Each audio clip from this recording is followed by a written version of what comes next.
Azoflaoun, Widekilko Indis Mokhoun, bienvenue à toutes et à tous sur Radio Kabyle, Radio Télévision Kabyle. Aujourd'hui, on continue notre série d'émissions sur la charte de négociation et vers l'indépendance de la Kabylie. Comme nous l'avions dit dans les différentes émissions déjà faites, c'est une série d'émissions qui consiste à parler de la charte de négociation et de l'indépendance de la Kabylie. Donc l'objectif de ces émissions, c'est d'analyser, informer, débattre autour de la charte qui définit les conditions et les modalités de négociation entre la Kabylie et l'État colonial algérien, en donnant la parole, bien sûr, à un militant ou à des militants d'ailleurs. En l'occurrence, aujourd'hui, nous avons l'honneur de recevoir Zidane, avec qui on avait conçu les dernières émissions. Zoula Zidane, merci d'être revenu. زول رباح زول كو قاعد يسلن تقعد يسلن دي ثمور ذوق مضر أكن ملانت زول داغن يعقل ارتكا donc qui veille à ce que nos émissions passent correctement. Donc effectivement, nous continuons sur le sujet crucial de l'avenir de la Kabylie, la charte des négociations pour l'indépendance et tout ce qui s'ensuit. Nous avons déjà fait une émission sur le contexte et la légitimité de la charte de négociation, de cette charte, et les préalables aux négociations. Donc aujourd'hui, nous entamons le cœur de la charte de négociation. La première question, et on va rentrer directement dans le vif du sujet. Quel est le rôle de l'ONU et des pays alliés dans ce processus de négociation, Zidane? Merci Karabah. Donc, comme on a dit, je pense que nous avons déjà abordé donc le rôle de l'ONU là-dessus. Donc, parce qu'en fait, la Kabylie, il est dans sa démarche pour en fait un processus long pour l'éternité, pour garantir son éternité et ne plus vivre ce que la Kabylie a vécu jusque-là. Et là-dessus, et donc, in fine, l'indépendance, c'est pas une indépendance en soi. Donc déjà, c'est remettre la Kabylie dans les rails et avoir son siège ou sa voix dans le Conseil des Nations. Donc, et le revendique d'ores et déjà son siège donc aux Nations Unies parmi tous les peuples du monde. Et dans ce cas-là, le rôle de l'ONU est primordial. Donc, il va accompagner ce processus parce qu'in fine, la Kabylie siégera tôt ou tard donc à l'ONU. Et quand on dit l'ONU, ça veut dire qu'on s'adresse à toute la communauté internationale, pas un seul pays, pas deux pays, pas trois pays. Donc l'ONU comme étant, c'est les Nations Unies, normalement de toutes les nations du monde. Et voilà, donc quand on s'adresse à l'ONU, c'est comme si on s'adresse à tous les pays du monde. D'accord, voilà. Ok. Donc en fait, c'est la représentation de toutes les institutions internationales mondiales qui peuvent nous accompagner dans ce processus. Exactement. Et en plus, donc, le fait qu'on aille donc, à la communauté internationale, vous savez que jusqu'à maintenant, l'Algérie a tout fait pour que la question kabyle soit au huis clos. Donc malheureusement pour lui, c'est que la Kabylie a gagné. Donc maintenant, toutes les chancelleries occidentales ou mondiales, internationales, pratiquement du monde, donc ils ont le dossier de la Kabylie, connaissent le dossier de la Kabylie, parce que nous avons contribué aussi. Nous nous sommes adressés donc pratiquement à toutes les chancelleries démocratiques, mais aussi aux chancelleries non démocratiques. Donc ils sont supposés être le soutien ou du bord de l'Algérie, comme la Chine, comme la Russie. Donc nous les avons contactés aussi pour un peu leur dire ce qui se passe en fait en Kabylie. Donc on a voulu aussi les prendre à témoin.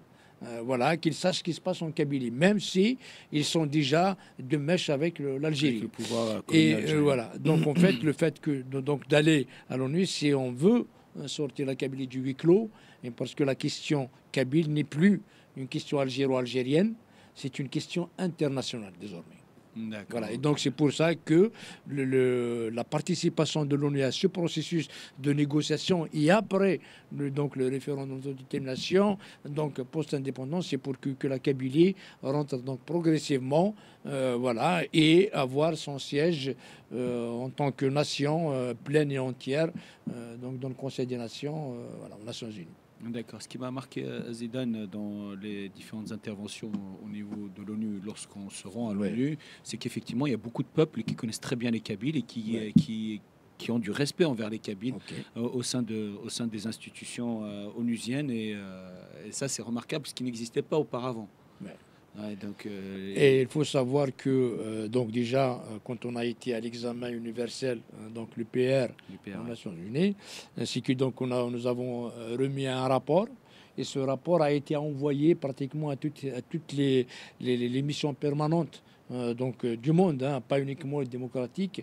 Et donc ils sont au courant de ce qui se passe bien avant. Hein. Donc nous avons passé, je me rappelle bien, des nuits et des blanches justement pour envoyer ce rapport avant que l'examen ait lieu. Hein. Donc quelques jours avant, voilà, nous avons déjà, il y a des missions permanentes à qui on a envoyé donc par courrier papier et ceux à qui on a envoyé parce que 293 pays, hein, c'est énorme. C'est énorme, et donc à ceux qu'on a envoyés par mail. Mais nous avons fait en sorte que, juste avant l'examen, que toutes ces missions donc, qui siègent à Genève soient au courant de ce rapport, de notre position, de notre plainte.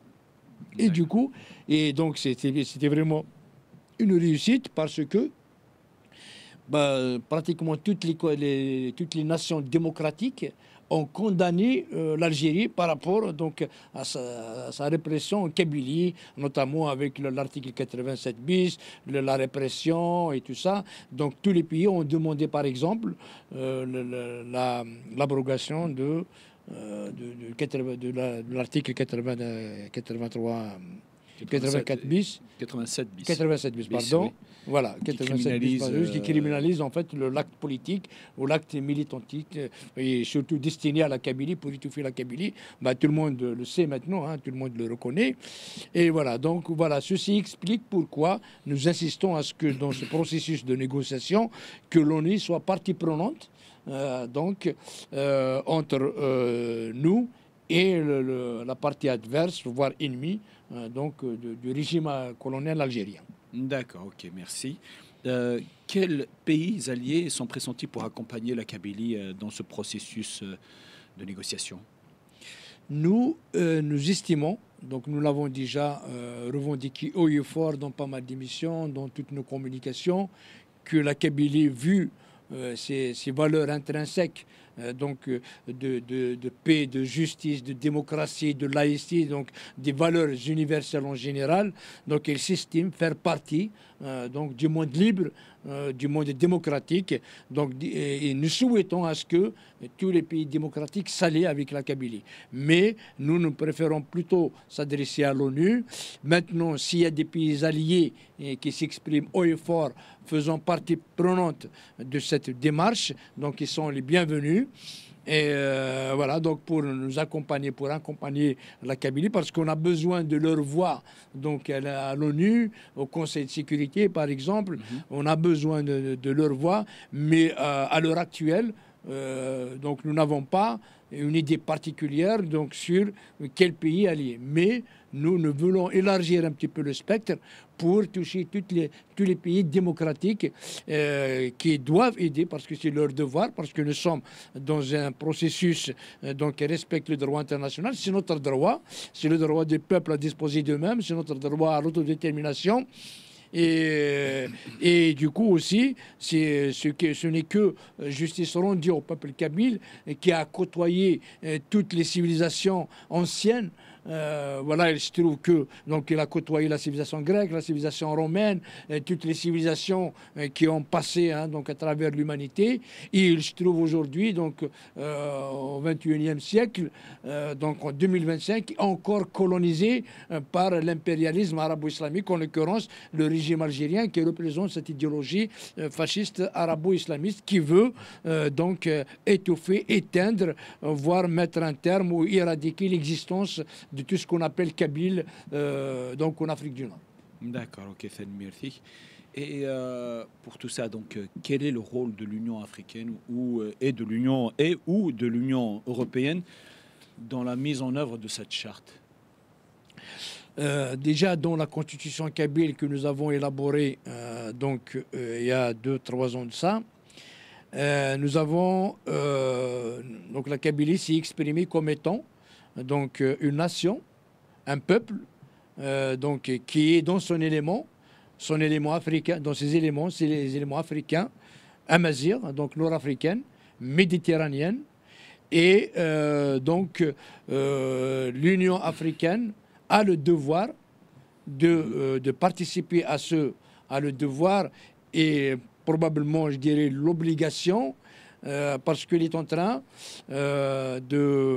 d'aider, elle a le devoir d'aider un peuple africain qui est colonisé, qui est réprimé, qui est opprimé. Donc, et nous revendiquons notre place pleine et entière donc, au sein de l'Union africaine. Donc l'Union africaine a toute sa place dans ce processus de négociation pour régler, pour mettre un terme à cette injustice qui suit la Kabylie depuis pratiquement 1962. Et aussi, on a parlé de l'ONU, mais aussi nous revendiquons notre siège aussi à l'Union africaine, donc comme tous les autres peuples d'Afrique. Donc c'est pour ça que l'Union africaine a toute sa place et nous la revendiquons. Et il a le devoir, il a même l'obligation de se pencher de la question kabyle. Je sais que ça va être une tâche difficile parce qu'il y a malheureusement il y a aussi quelques nations démocratiques en Afrique, mais aussi malheureusement, il y a aussi dans des endroits en Afrique où il y a encore des dictatures, à l'image de l'Algérie d'ailleurs. Donc l'Algérie va faire tout son pouvoir pour que la Kabylie ne siège pas. Mais nous appelons tous les peuples d'Afrique pour aider le peuple kabylie à retrouver sa place pleine et entière donc dans l'Union africaine. Idem pour l'Union européenne, parce que l'indépendance de la Kabylie, c'est une justice. Hein. Jusqu'à maintenant, la Kabylie donc, est colonisée maintenant en Europe. On sait que la plupart des pays européens, parce qu'on parle avec des pays européens, on voit off, ils sont tous pour le droit de la Kabylie à son autodétermination, à exercer son droit à disposer de lui-même. Et voilà, et sachant que la Kabylie, donc il fait partie, se revendique, faisant partie prenante du monde occidental, du monde libre. Donc la Kabylie, l'indépendance de la Kabylie est une solution pour rétablir la paix sur le bassin méditerranéen et aussi une garantie de sécurité pour l'Europe. Donc, parce qu'avec l'indépendance de la Kabylie, nous allons rétablir la paix. Donc, nous allons militer pour la paix. Donc, la Kabylie, elle aura tous les pouvoirs pour influencer, pour imposer la paix en Afrique du Nord. Et on sait maintenant la rive nord de la Méditerranée et la rive sud de la Méditerranée, ils se regardent comme des chaînes de faïence. Voilà. Et la Kabylie, elle est contre tout ça. La Kabylie, au contraire, il veut un monde prospère, un monde paisible, un monde démocratique, un monde de valeurs universelles. Donc la Kabylie aidera donc l'Union européenne, les pays qui la composent, justement tous les pays méditerranéens, donc à instaurer cette paix et voir un monde meilleur et mettre un terme à tout ce chaos terroriste, voilà, qui est actuellement malheureusement qui est en cours actuellement sur les deux rives. Donc voilà, il y a une mésentente, il y a des conflits, or que le bassin de la Méditerranée a vu, c'est là que le monde est né, c'est là que la civilisation humaine est née, et nous voulons partir pour en fait retrouver cette civilisation de paix, cette civilisation de prospérité, et en faire de la Méditerranée l'un des meilleurs endroits du monde, quoi. D'accord, ok, voilà. Merci. Comment organiser un référendum crédible en Kabylie dans le contexte actuel? La question se trouve ouais, incroyable et large. il faut savoir que nous avons déjà mis en place une plateforme électronique d'autodétermination, de référendum pour l'autodétermination. Donc, et nous avons prouvé que nous sommes capables d'organiser un référendum pour l'autodétermination de la Kabylie. Sans, besoin, moyens et techniques et logistiques. Donc nous sommes capables, les compétences kabyles sont capables, nous l'avons prouvé, nous avons mis en place déjà cette plateforme électronique pour l'organisation du référendum.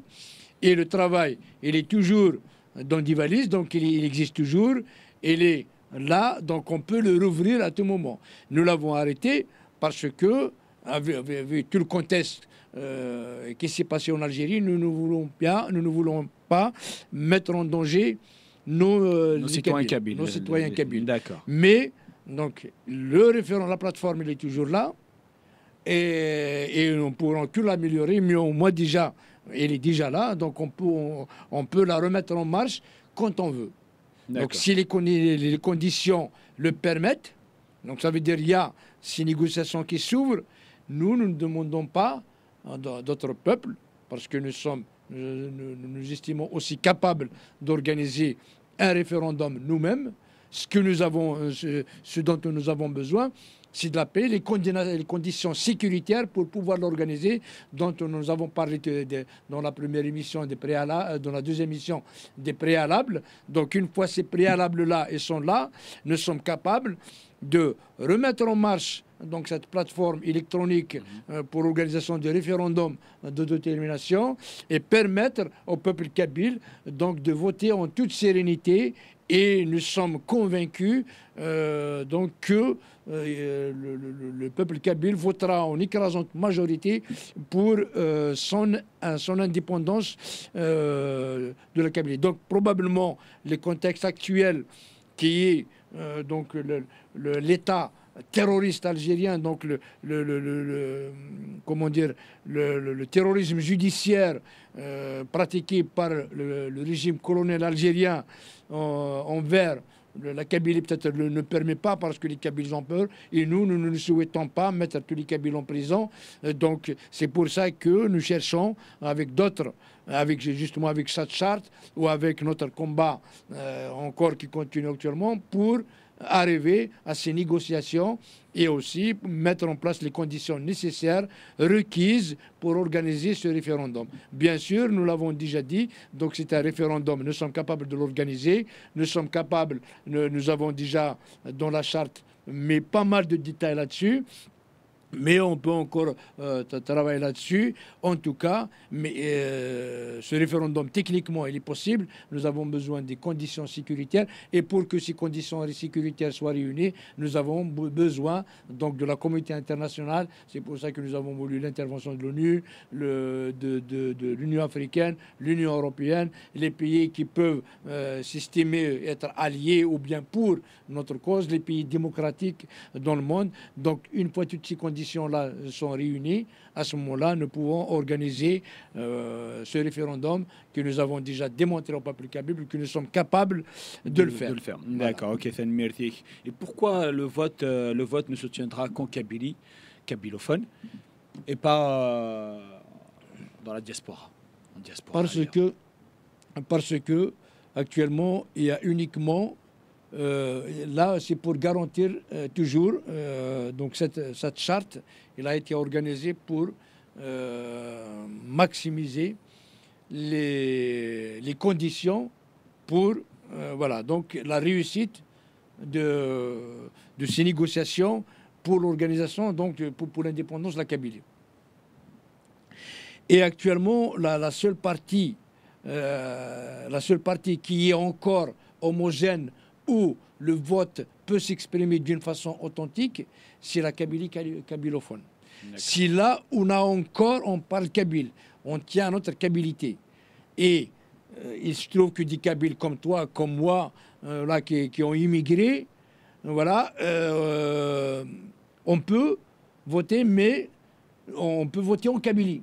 Donc, ou bien on peut avoir des procurations. Ça veut dire que nos familles, par exemple, disent non, ma famille, j'ai mon fils Zidane, donc moi, qui habite, par exemple, en France, ou Ravah, qui habite en France, voilà, donc lui, il peut voter.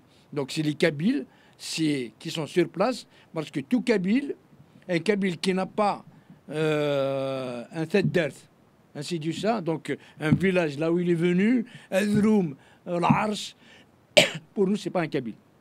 Donc tous les Kabyles, ils sont originaires de leur village, de leur arche, voilà. Et pour qu'ils votent, donc ça veut dire tous les Kabyles du monde ont le droit de vote. Bien sûr, ils sont appelés à voter, mais il faut qu'ils montrent, qu'ils fassent preuve, qu'ils aient leur leur village, l'arche, et que l'arche ou le reconnaissent. D'accord. Voilà. Au niveau de l'identité, quand tu es en dehors de la Kabylie, tu peux pas prouver comme quoi tu as un lien direct avec la Kabylie. Donc le seul moyen, c'est d'être à tes origines, à tes racines, voilà. Et dans ton village, c'est d'Arthik. Et on a qu'à Aqran, et qui snark, à Misbouagid, Misbouagid, par exemple, سعد الراويك داغن با سيني لا فاميل كي مورت سيني بان رباح سنيت نقدروا منا تفاميلتنا العرشنا يسعى الراويش داغن واقي يسعى تمطوسي ساكينا دونك فوالا سي كوم سا دونك il faut toujours revenir à la Kabylie كابيلوفون انا اذا مازال عرشنا مازال تجمعين لنا مازال تدرنا مازال يدرمان لنا مازال تقبيل لنا مازال انسيد نوسا باسكو لو فوت pour l'indépendance de la Kabylie et ne concerne que les Kabyles. Il m'a cherché les Kabylie, mais grâce les Kabyles de la diaspora. Donc c'est pour ça que on a besoin voilà, de revenir aux sources. Et c'est là, en fait, c'est la source, comment on dire, comment on dit, truth of source. Hein? C'est la source de vérité. C'est celle-là. Il n'y a pas d'autre. Alger, mais là, donc il y a des doutes. Je suis قبيلي, mais j'ai dit donc je pense qu'il n'y a pas un Kabyle qui n'a pas qui n'a pas l'arche, qui n'a pas le truc.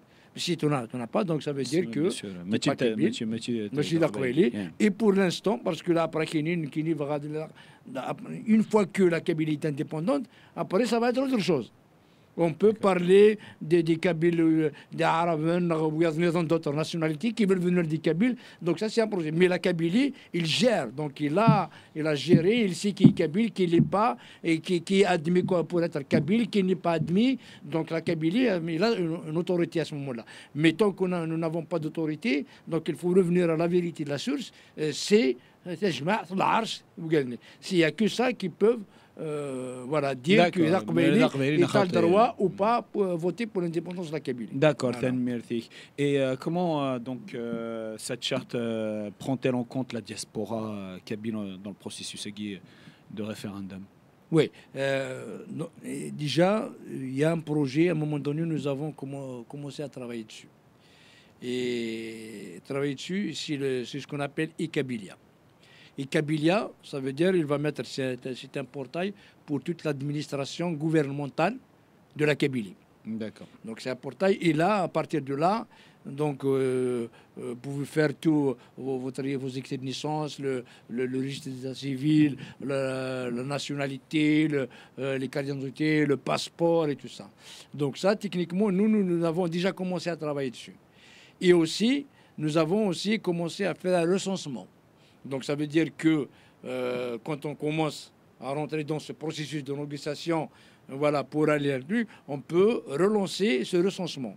Donc le recensement qui est à base de l'arche. Donc il va être contrôlé. C'est pas tout le monde qui va se dire, avant l'indépendance, c'est pas tout le monde qui va se dire je suis kabyle. Donc il y aura normalement donc un contrôle pour s'assurer que à 100% qu'il n'y a qu'un kabyle qui peut se recenser en tant que kabyle. Donc il faut appartenir à l'arche. Nous avons déjà dans ce portail e-Kabylie, nous avons commencé à travailler là-dessus. Donc nous avons déjà le travail fait. Probablement, il faut encore travailler dessus. Et ça, c'est un travail d'années. De titan. Oui, Voilà. c'est Mais énorme. nous avons réussi à travailler. Donc sur la même plateforme électronique. D'ailleurs, le régime algérien, à un moment donné, il a essayé de l'attaquer. Et nous l'avons arrêté tout de suite. Donc le jour où on a annoncé cette plateforme, la veille même, on a fini la réunion. D'accord. Et après la réunion, donc nous avons malheureusement un infiltré, il a donné l'information et on a été attaqué juste après la fin de la réunion. Donc il y a une prise de panique du pouvoir algérien Voilà, direct, sur moi, cette commencé à plateforme, la sur mettre. l'idée de recensement Et généalogique. voilà. Et nous étions partis, bon, je pense, je me rappelle comme aujourd'hui, j'étais vers minuit, 1h du matin, 2h du matin, quelque chose comme ça. Nous sommes partis donc dormir, hein, voilà. Et quand on est revenu le lendemain matin pour continuer le travail sur cette plateforme, nous avons constaté qu'il était tombé. Parce qu'en fait, à force, le pouvoir, donc, il a fait tomber. Et nous avons réagi. Serveurs, ouais. Nous avons réagi, nous avons mis les pare-feux sécuritaires. Voilà, et depuis ce jour-là, donc il a travaillé, le régime algérien n'a pas pu la faire tomber. Donc on a mis les dispositifs nécessaires. Ça nous a coûté un peu plus d'argent parce que tout ça, c'est des moyens. Ah oui. Voilà, ça vient pas le truc. Donc nous avons mis les pare-feux un peu partout. Ils n'ont pas pu accéder. Donc les intrusions, les attaques des DOS, qu'on appelle, donc en termes informatiques, qu'on appelle Denial of Service, là, on les a arrêtés avant qu'ils arrivent le serveur. Donc on les dit. Et on a vu qu'ils ont essayé de nous attaquer dans pas mal de pays offshore. Je m'appelle l'Ukraine, la Chine, la Russie, voilà. Donc, mais bon, c'est pas le sujet du jour. En tout cas, nous avons déjà mis une plateforme de census, que ça s'appelle census, c'est de recensement. Donc on peut électroniquement, avec peu de moyens, recenser toute la Kabylie. D'accord. Où en est cette plateforme e-Kabylie? Il existe toujours. Là, il est. Voilà. On attend les conditions soient réunies. Veille. Voilà. Que les conditions de sécurité soient réunies. Et nous sommes capables, techniquement, d'organiser tout ça. Nous avons besoin que des conditions de sécurité qui nous laissent travailler en paix, qui nous laissent travailler, voilà, mais ça, avec l'Algérie, tout ça ne peut pas. C'est pour ça que nous demandons à la communauté internationale de nous accompagner dans ce processus. Et tout à l'heure, nous avons parlé même une interposition des forces donc, onusiennes, des casques bleus, pour voilà, sécuriser ce processus, toute cette transition, en attendant que la Kabylie se dote des moyens nécessaires pour garantir sa sécurité. D'accord, ok, merci. Et donc, quel message pour les Kabyles qui doutent ou craignent ce processus guide de négociation? Donc, déjà, on va leur dire que l'indépendance est imposée comme seule option. Nous avons parlé déjà, nous avons la ferme conviction que la Kabylie ou le peuple kabyle, dans son écrasante majorité, est pro-indépendantiste. Les irréductibles qui craignent encore ce processus, je pense, là j'ai fait, personnellement j'ai fait une analyse, j'ai réfléchi beaucoup à ça, et j'ai trouvé que ce sont beaucoup plus les gens ou une partie de la population qui a peur de perdre ses privilèges. C'est une infime, mais c'est trois fois rien. Voilà. Ça n'a rien à voir avec la population en général. C'est vraiment quelques individus qui font du zèle. Voilà, pour leur poste, pour leur bien, pour voilà, toute forme de privilège. Ouais, c'est significatif. Ou parfois moi j'aime pas utiliser ce terme de lâcheté parce que je préfère de parler de peur, parce que la peur c'est une émotion naturelle d'un être humain. Donc moi je ne parle pas de lâcheté, je parle de peur, parce qu'on ne peut pas faire confiance, on ne peut pas faire face à un État. Donc surarmé, Erna. Ouais. Surarmé, donc à un individu. Voilà. Pour moi, ceux qui craignent, ils n'ont rien à craindre. Il faut donner. Donc c'est pour ça qu'on ne demande rien par la force, on demande un référendum. Donc le but c'est d'organiser un référendum et tout le monde s'exprime.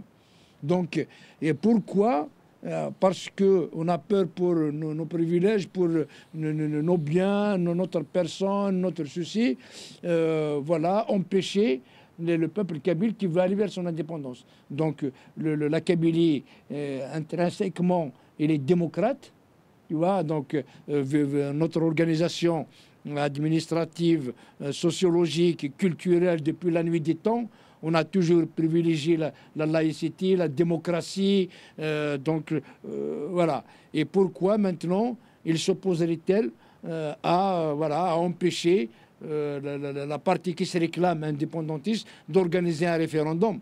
Voilà, s'ils sont majorité, comme j'ai dit tout à l'heure, donc on ne voit pas les autres tendances. Tu vois, donc on voit les algérianistes, mais comme j'ai dit, soit parce qu'ils ont peur pour leur poste, leur bien, ils ont peur pour leurs privilèges. Mais normalement, il faut qu'ils, déjà eux-mêmes, ils réclament le droit de s'exprimer. Si vous êtes pour l'indépendance, vous vous exprimez. Si vous êtes contre, vous avez le droit de vous exprimer aussi. Mais exprimez-vous haut et fort.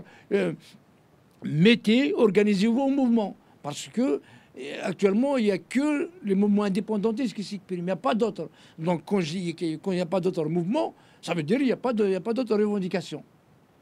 Voilà. Et donc, c'est pour ça que s'ils pensent pour le bien de la Kabylie, parce que c'est un peuple à part entière, déjà, on a dit dans la même famille, dans une famille, on trouve ton frère est indépendantiste, la majorité de la maison est indépendantiste, parce que toi, tu as un poste, tu as un bien ou tu as peur, et voilà, tu vas empêcher tes frères, ton père, ta maman. Voilà. Donc il faut donner la chance, voilà, parce que le peuple kabyle a souffert.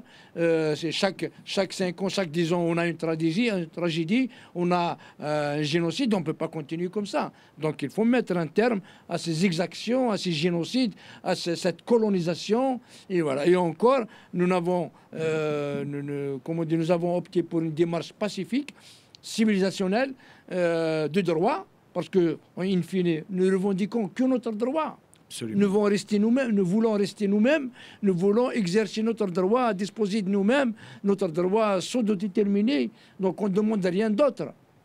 Oui, absolument. Voilà. Et donc pour moi, il n'y a pas de raison à craindre. Et voilà. Et si on est démocrate, si on est kabyle, si on revendique sa kabilité, si on est fier de sa kabilité, il faut respecter ses valeurs. Et ces valeurs sont des valeurs universelles. Et l'une des premières d'elles, c'est la démocratie. Donc, laissons le peuple kabyle s'exprimer démocratiquement, loin de la terreur, loin du terrorisme judiciaire, loin de la répression, en toute liberté, avec tous les droits individuels et collectifs. D'accord, ok, merci. Dernière question, vu que ça concerne l'actualité internationale. Donc, faut-il soumettre le conflit algéro-kabyle à Trump, lui en faire part pour que, voilà, que ça se règle? Et lui-même souhaite que les conflits s'arrêtent. Parce qu'effectivement, nous connaissons, en ce qui nous concerne, c'est vraiment un conflit où on a des assassinats, on a des otages qui sont pris, qui sont en prison, qui sont violés, qui sont torturés. Donc tout ça, ça doit être quand même reporté. Faut-il en parler à Trump? Sincèrement, tu as bien fait de poser cette question parce que nous sommes déjà en train de préparer tout un dossier qui va être envoyé donc à Marc Rubio, qui est le secrétaire d'État américain, à Steve Witkoff, donc qui est en train actuellement sur l'envoyé spécial de Trump, donc au Moyen-Orient. Je pense aussi de l'Afrique du Nord aussi, ce qu'on appelle le MENA, donc Middle East et North Africa. Et à Jared Kushner, donc le gendre de Trump. Et voilà, qui est un petit peu aussi impliqué dans les traités d'Abraham, donc les accords d'Abraham, voilà, entre Gaza, entre eux, voilà. Donc actuellement, il y a un dossier qui est en cours pour l'envoyer à... Voilà, donc on Dans est en le bio, train il y a de... Trump pour ça. Voilà, Oui. parce qu'en fait, tout ce qu'on, voilà, bien que on a beaucoup de choses à dire sur Trump, tout le monde sait que pratiquement il est imprévisible. Il peut dire la chose et son contraire dans 24 heures, mais il a le mérite quand même. Il faut le reconnaître, le mérite de résoudre pas mal de problèmes. Il y a pas mal de conflits qui datent depuis des années et des années. Et donc Trump, avec toute son exubérance, est là, réussi déjà à régler pas mal de conflits, je pense 7 ou 8 conflits. Oui, mais là, c'est d'après lui quand même. Hein. Donc, oui, Non, mais c'est des vrais conflits. Donc c'est en ce qu'il dit, oui, Afrique, en Asie, donc au Moyen-Orient, et voilà. Et actuellement, ouais, l'Inde et le Pakistan, dernier tour, l'Inde et le Pakistan, hein. Non, il dit pas, c'est pas, quand il Actuellement, il dit, y a aussi il veut gagner donc le prix Nobel de la paix. Écoute, il a le droit. dans ce cas, ce sera pour l'année prochaine. Pour l'année prochaine, hein, donc cette année c'est trop tard pour lui, tard, oui. mais pourquoi pas? Je veux dire, s'il arrive à régler les conflits armés sanglants de par le monde, personne d'autre n'a eu le courage ou n'a pu le corriger, pourquoi pas? Je veux dire, il faut voir les gens pas parce qu'ils sont physiquement, mais par ce qu'ils font. Et là, le mérite de régler tous ces problèmes-là, et c'est l'idée qui nous a mis à l'erreur. Alors pourquoi ne pas traiter le problème du conflit entre l'Algérie et la Kabylie? Donc nous sommes en train de constituer ce dossier-là et nous allons envoyer dans les jours qui vont suivre. Hein, donc, le dossier Guy, à ton avis, sur quoi vous êtes en train de travailler? Vous êtes en train de travailler sur le génocide, sur les balles explosives, sur quoi? Et la culture aussi. Nous allons évoquer. Donc pratiquement, en fait, à un moment donné, nous avons commencé à travailler sur un dossier de décolonisation qui va englober tout.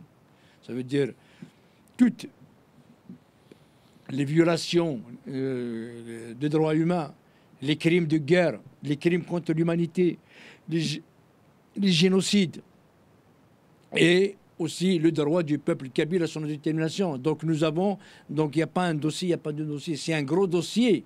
Et voilà, et normalement, ce dossier-là, donc, que nous sommes en train de construire au fur et à mesure. Et donc, c'est un dossier qui va faire partie à envoyer à tout le monde. Voilà, la Kabylie, on en a marre.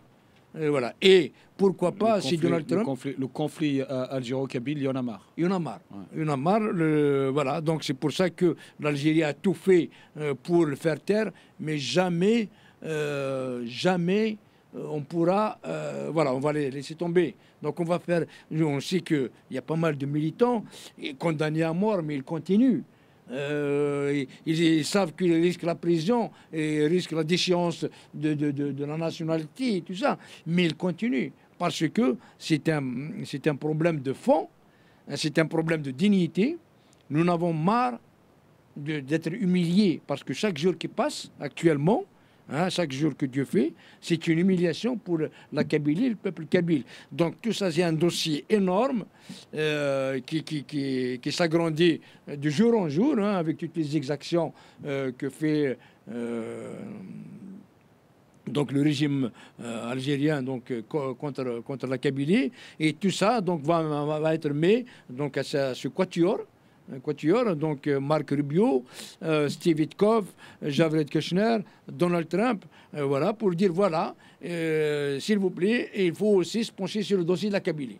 La Kabylie, c'est un peuple ancestral qui a une histoire de 5000 ans, il a son propre territoire, il a sa propre identité, il a sa propre culture, sa propre langue, ses propres traditions, il a le droit à son devoir, à son droit de détermination. À son propre État. Donc, à son propre État, à son siège aux Nations Unies. Donc voilà, et voilà, puisqu'il commence à régler le problème, il faut qu'on lui rappelle donc le problème de la Kabylie. Et voilà, et on verra qu'est-ce que ça va donner. D'accord, ok. Merci Khazidan. Nous arrivons au terme de cette émission qui concerne le cœur de la charte de négociation. J'espère qu'on a répondu à l'ensemble des questions que peuvent se poser nos téléspectateurs et téléspectatrices. Donc oui, l'arabo-islamisme ديزرم ما كان ضرب ديزرم ولا شر خير سكيس ولا شر ربح سكيس يبوس إزرم أجيك أكي خرش. Et c'est ce qui s'est passé avec l'arabo-islamisme. Quand je parle de l'arabo-islamisme, c'est l'idéologie, c'est les Ouagagis qui l'apportent, le processus qui le porte. En tout cas, si avec des là, Trump, il peut mettre son nez sur ce conflit algéro-kabyle, moi, je ne demande que ça, qu'enfin, qu'on commence à parler des Kabyles et du problème Agui-Kabyle. Ce serait magnifique. Mais sachant que la Kabylie a été annexée en 1857 par le maréchal Randon de façon unilatérale à l'Algérie. Et ceux qui veulent... Je sais qu'à un moment donné, les pantins de l'armée algérienne ont parlé de Fadman Soumal en tant que gloire. Mais Fadman Soumal, c'est une femme qui s'est battue contre cette annexion à Guy pour l'indépendance de la Kabylie.